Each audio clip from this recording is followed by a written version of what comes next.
Medak parliament నియోజకవర్గం counting కోసం 14 టేబుళ్లను ఏర్పాటు చేశామని నర్సాపూర్ ఆర్డీఓ జగదీశ్వర్ రెడ్డి తెలిపారు.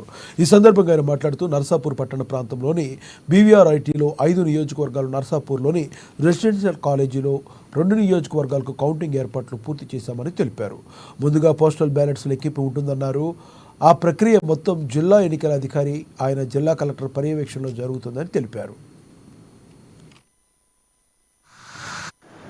నర్సాపూర్ నియోజకవర్గంలో బీవీఆర్ఐటీ కళాశాలలో కౌంటింగ్ ఏర్పాట్లు అన్నీ కూడా పూర్తయినాయి.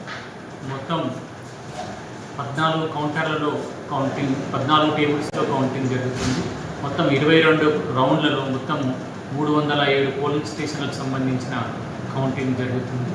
అట్లాగే అన్ని నియోజకవర్గాలకు సంబంధించిన పోస్టల్ బ్యాలెట్ ఓటింగ్ బీవీఆర్ఐటీ కళాశాలను కలెక్టర్ గారి ఆధ్వర్యంలో జరుగుతుంది.